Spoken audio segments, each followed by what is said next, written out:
Assalamualaikum warahmatullahi wabarakatuh. Apa kabar semuanya? Mudah-mudahan kalian semua dalam keadaan sehat-sehat selalu. Pada kesempatan kali ini, kita akan melanjutkan pelajaran kimia kita, di mana kita telah sampai pada materi reaksi redoks dan elektrokimia.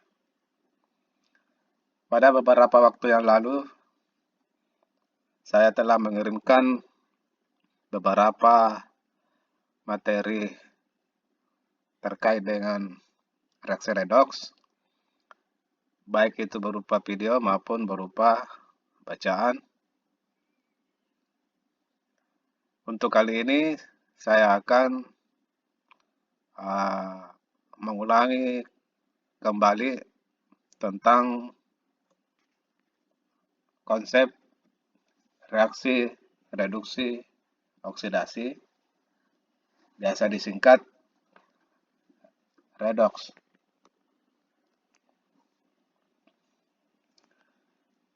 Yang pertama,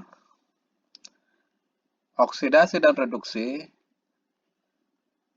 sebagai pengikatan dan pelepasan oksigen, di mana oksidasi itu reaksi yang terjadi karena adanya pengikatan oksigen. Contohnya,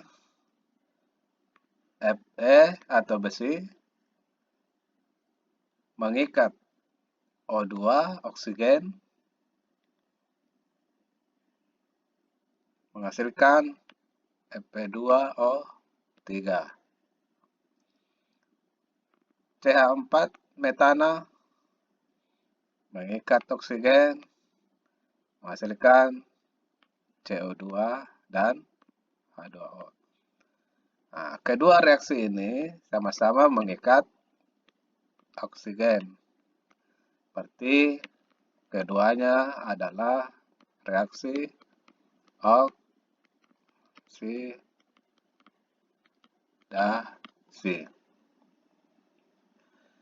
Selanjutnya, kalau reduksi adalah reaksi yang terjadi karena pelepasan oksigen. Jadi reduksi ini adalah kebalikan daripada oksidasi. Nah, jadi kalau oksidasi pengikatan oksigen, sedangkan reduksi pelepasan oksigen. Contoh reaksi reduksi. Senyawa tembaga oksida atau CuO setelah dia terurai menjadi tembaga dan O2. Jadi ini oksigennya sudah dilepaskan atau diuraikan. Selanjutnya SO3. Setelah dia terurai menjadi SO2 dan O2. Ini sudah melepaskan oksigen. Jadi kedua reaksi ini disebut reduksi.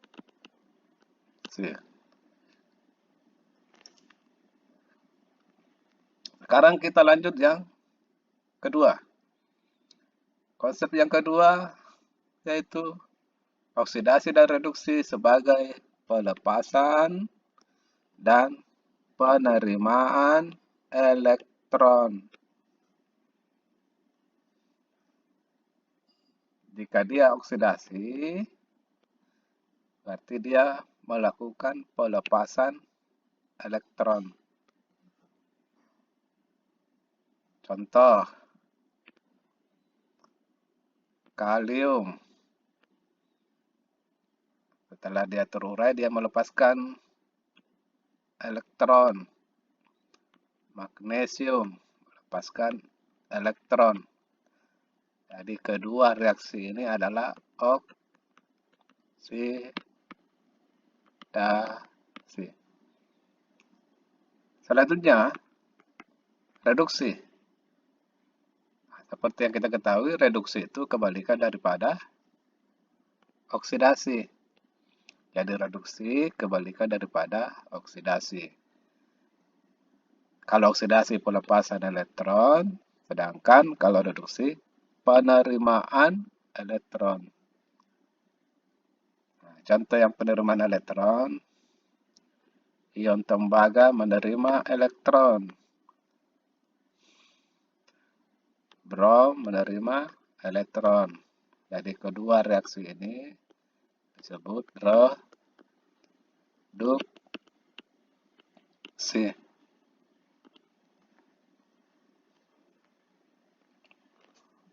Sekarang konsep yang ketiga, oksidasi dan reduksi sebagai penambahan dan penurunan bilangan oksidasi. Ini ada bilangan oksidasi, biasa disingkat bilox. Tapi kadang juga ada buku yang menuliskan bilangan oksidasi dengan singkatan BO. Bilangan oksidasi. Kalau dia melakukan bilangan oksidasi, berarti terjadi penambahan bilangan oksidasi atau bilox. Kebalikannya, reduksi. Kalau dia terjadi reduksi, berarti di situ ada penurunan bilangan oksidasi. Coba kita lihat contoh. Karbon bereaksi dengan oksigen, menghasilkan CO2. Di sini, awalnya karbon memiliki bilangan oksidasi 0. Setelah dia bereaksi, berubah menjadi positif 4. Sedangkan oksigen, awalnya bilangan oksidasinya 0. Setelah dia bereaksi, bilangan oksidasinya menjadi min 2. Nah, jadi karbon, awalnya bilangan oksidasinya 0, menjadi positif 4, berarti bilangan oksidasinya naik. Berarti kalau dia naik, berarti karbon ini melakukan oksidasi. Nah, sedangkan O2, oksigen, dari 0 menjadi min 2, berarti bilangan oksidasinya turun. Berarti O2 ini melakukan reaksi reduksi. Jadi secara keseluruhan, reaksi ini terjadi dua reaksi. Ada oksidasi, ada reduksi. Sehingga reaksi ini disebut reaksi redoks. Jadi kalau jika suatu reaksi terjadi oksidasi sekaligus terjadi reduksi, berarti reaksi tersebut tergolong reaksi redoks. Nah, bagaimanakah cara kita untuk menentukan bilangan oksidasi ini? Jadi untuk menentukan bilangan oksidasi suatu unsur atau senyawa, ada aturannya. Aturannya adalah sebagai berikut. Dan ini saya sudah kirimkan filenya, bisa di download, kemudian di print, kemudian dilihat ya. Di sini ada aturan penentuan bilangan oksidasi atau bilox. Ya. Jadi saya akan jelaskan Bagaimana cara penentuan bilangan oksidasi atau Bilox? Yang pertama, jika unsur itu unsur bebas, berarti bilangan oksidasinya 0. Artinya unsur bebas tidak terikat dengan unsur lain. Boleh dia berbentuk molekul O2, H2, tapi bukan unsur yang lain. N, Fe, nah ini semuanya 0. Yang kedua, bilangan oksidasi unsur H, jika dia di dalam senyawa itu positif 1. Kecuali kalau dia dalam senyawa hidrida, yang mana itu senyawa hidrida? Senyawa dengan logam. Berarti bilangan oksidasinya min 1. Contohnya yang senyawa yang bilang oksidasi H itu positif 1, yaitu HCl, NH3, H2O. Nah, nanti semuanya ini, hidrogen ini positif 1 semua. Nah, kalau yang senyawa hidrida tadi, yang bersenyawa dengan logam, nah ini min 1, NaH, BaH2. Ini min 1.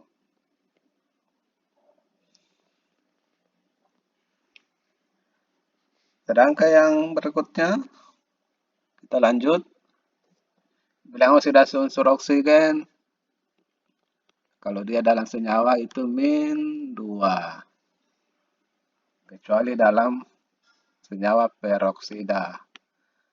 Bilangan oksidasinya itu min 1. Contoh yang bilangan oksidasinya min 2, Na2O di sini min 2, Fe2O3 di sini min 2. Yang peroksida di sini min 1.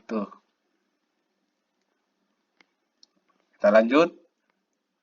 Yang keempat.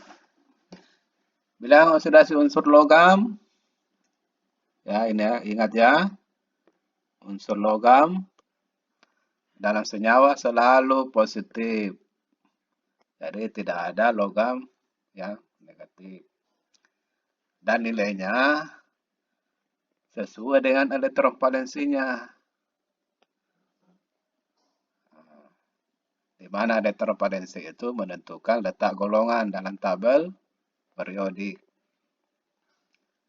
Kalau dia golongan 1A dalam tabel periodik, contohnya litium, natrium, kalium, rubidium, karena dia valensinya 1 dan berada di golongan 1A, berarti semuanya itu positif 1. Untuk logam yang berada di golongan 2A dalam tabel periodik, seperti berilium, magnesium, kalsium, barium, karena dia berada di golongan 2A dan elektron valensinya 2, berarti positif 2. Sedangkan logam yang berada di golongan 3A, seperti aluminium, berarti bilangan oksidasinya positif 3.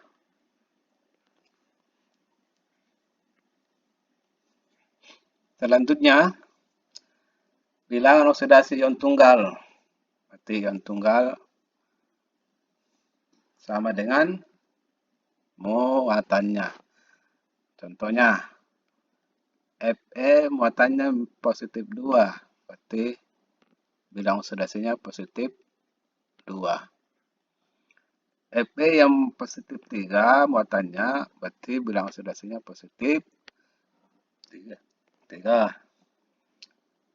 Belerang yang muatannya min 2, berarti bilangan oksidasinya min 2. Selanjutnya, bilangan oksidasi ion poliatomik sama dengan muatannya.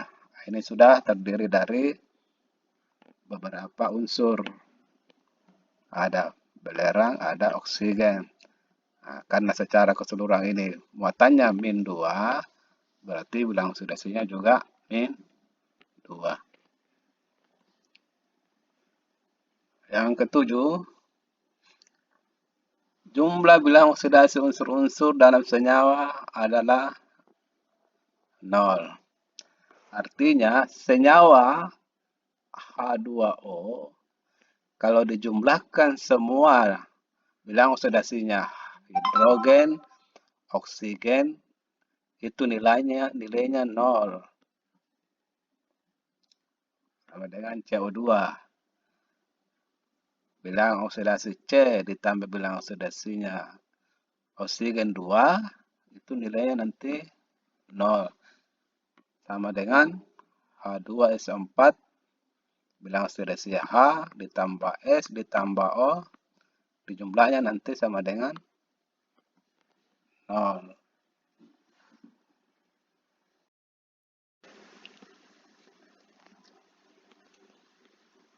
Baiklah,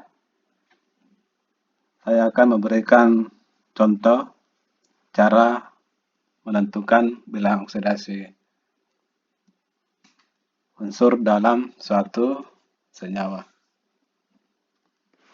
Jadi pertanyaannya misalnya tentukan bilangan oksidasi atau bilox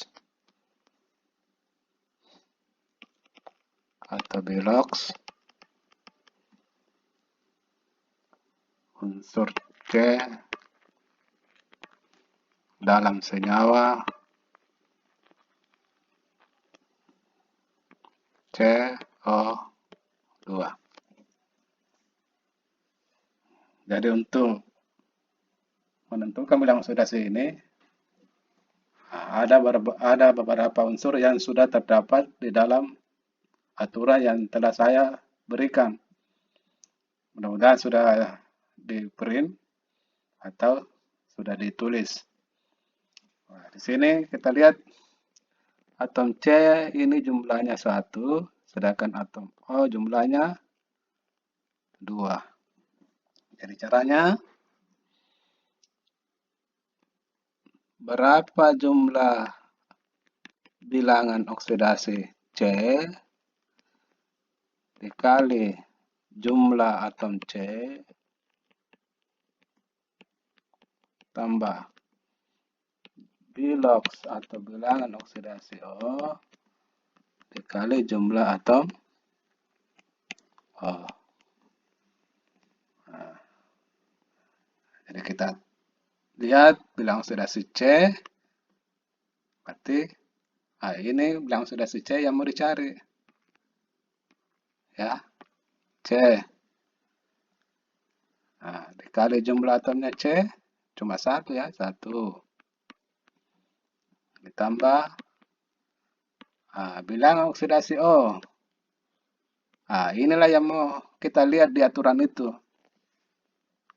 Kita lihat di mana aturannya. Ini ya. Bilangan oksidasi unsur O dalam senyawa min 2.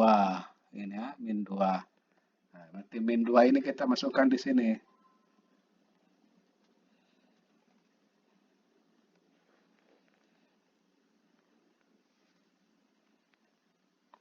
Ya, bilangan oksidasi oksigen min 2.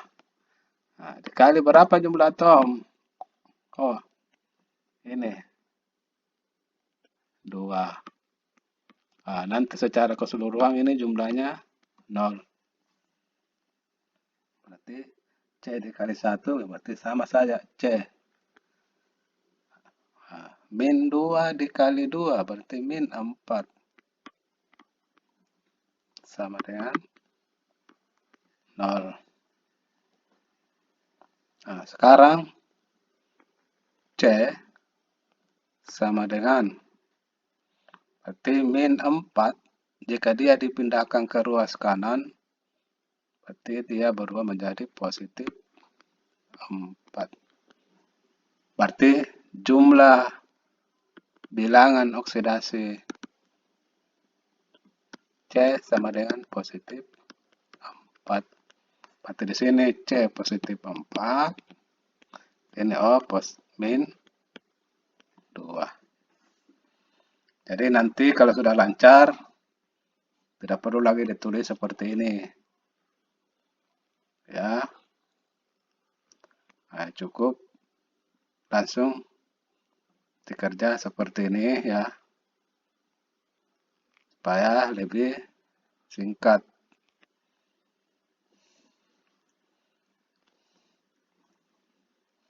Nah, sekarang saya berikan contoh yang lain.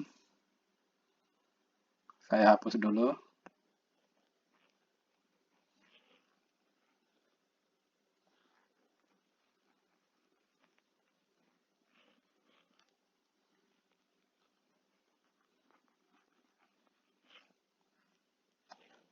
Jadi di sini saya ganti C.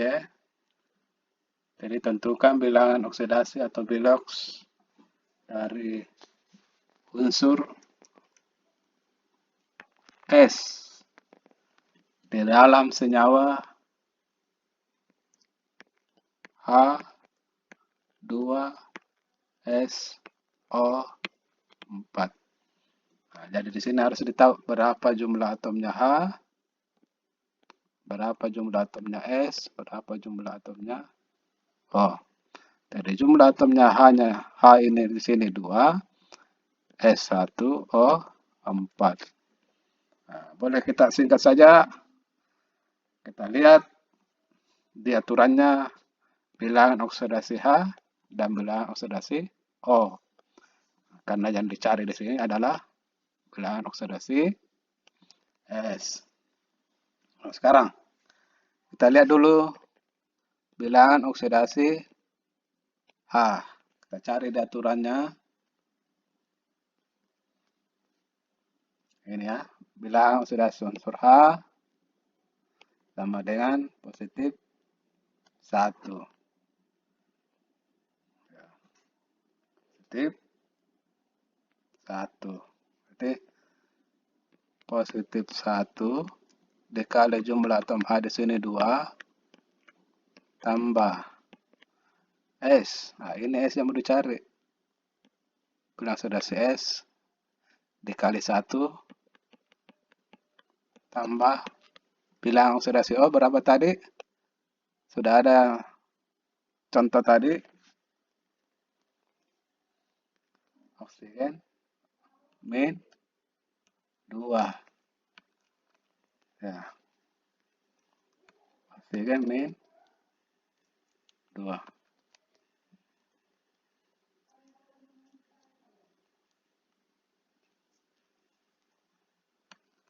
Ya, min 2. Jadi oksigen min 2 dikali jumlahnya di sini positif 4 ya, atau 4. Hasilnya nanti 0. Jadi positif 1 dikali 2 berarti positif 2 ditambah S dikali 1 berarti S saja ya. S saja. Min 2 dikali 4 berarti min 8 sama dengan 0. Nah, sekarang kita pindahkan.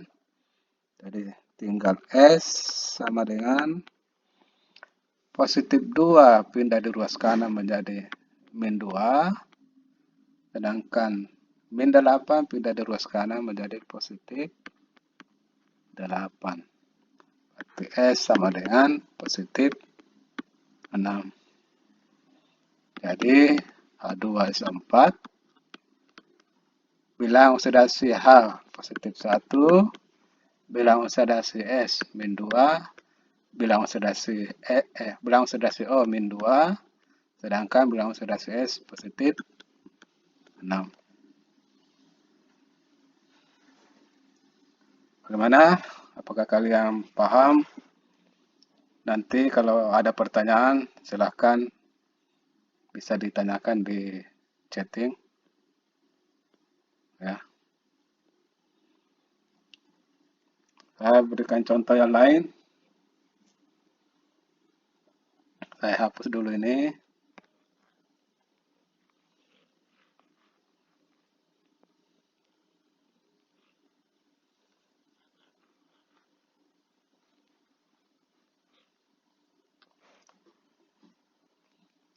Jadi pertanyaannya, tentukan bilangan oksidasi unsur S dalam senyawa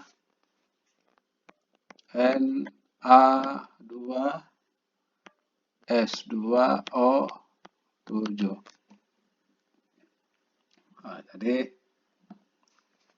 kita lihat jumlah atomnya Na2, S2O7. Nah, jadi apa yang ada di dalam aturan? Kita cari Na dengan O. Karena yang ditanyakan di sini S. Nah, kita lihat atau kita cari dulu bilangan oksidasinya Na. Di aturannya apa? Na ini logam golongan 1A berarti positif 1. Oke, positif 1. Oke, dikali jumlah atomnya 2. Tambah bilangan oksidasi S. Nah, ini yang mau dicari ya, S. Kali jumlahnya 2. Tambah bilangan oksidasi O. Nah, O tadi berapa? Contohnya tadi O berapa? Adalah 2 ini ya, 2. Ini ya, 2. Berarti min 2 dikali jumlahnya 7. Ini sama dengan 0.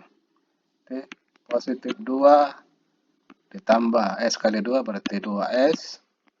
Min 2 kali 7 berarti min 14 sama dengan 0. Nah, sekarang kita pindahkan 2S sama dengan positif 2 pindah di ruas kanan berarti min 2. Kemudian min 14 pindah di ruas kanan berarti positif 14. Berarti 2S sama dengan positif 12. Berarti S sama dengan 12 dibagi 2. Berarti S sama dengan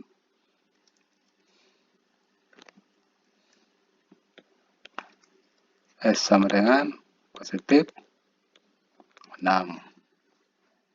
Di sini Na positif 1.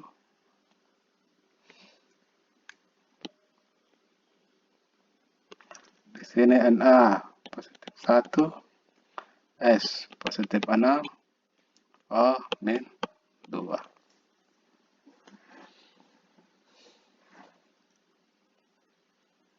Nah, sekarang saya berikan contoh yang senyawa ion yang memiliki muatan. Saya hapus dulu.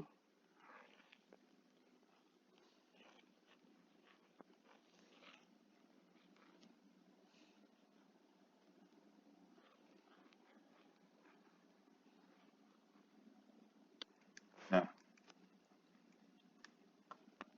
misalnya tentukan bilangan oksidasi biloks unsur N dalam senyawa NO3 min 1. Berarti ada tanda min di sini berarti dia min 1. Karena angka 1 tidak ditulis ya. Jadi berarti N jumlahnya 1 ya. Jumlah atomnya 1. Sedangkan O 3. Nah, sedangkan kita tahu bahwa bilangan oksidasi oksigen itu min 2 ya. Coba lihat lagi aturannya, bilangan oksidasi unsur O itu biasanya min 2. Berarti langsung saja N tambah min 2 kali jumlahnya 3 sama dengan ini lagi min 1 ya. Berarti bukan lagi 0 tapi dia min 1. Karena dia muatannya 1 atau min 1. Jadi N kurang min 2 kali 3 berarti dengan 6 sama dengan min 1. Berarti N sama dengan min 6 pindah di ruas kanan, berarti positif 6 dikurang 1. Berarti N dengan positif 5. Berarti N bilang oksidasinya positif 5, sedangkan oksigen min 2. Terakhir saya berikan contoh yang muatannya positif.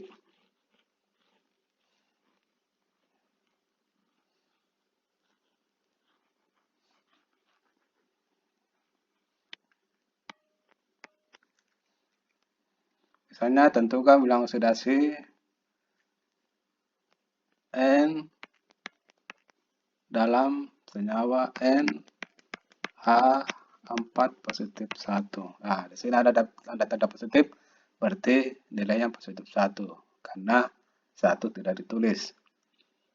Berarti N nggak mau dicari ya. N tambah bilangan oksidasi H. Nah, coba lihat di aturan. H. Berapa tadi? 1. Ya, 1. Oke, positif 1 kali jumlah atomnya 4 sama dengan bukan 0 ya. Maaf, bukan 0 tapi positif 1. Jadi N tambah 1 kali 4, 4 sama dengan positif 1. Berarti N sama dengan positif 4 pindah di ruas kanan, berarti min 4 tambah 1. Berarti N sama dengan min 3.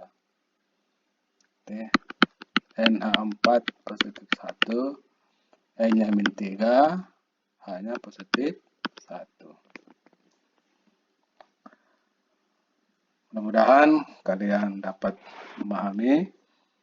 Jika ada pertanyaan nanti ditanyakan di bagian chatting. Saya kira cukup sekian penjelasan saya. Mudah-mudahan dapat bermanfaat. Tetap semangat dan jaga kesehatan selalu. Nanti ada tugas yang saya berikan. Coba dikerjakan dengan cara ditulis di kertas atau buku tulis, kemudian dipoto, lalu di-upload. Sekian, wassalamualaikum warahmatullahi wabarakatuh.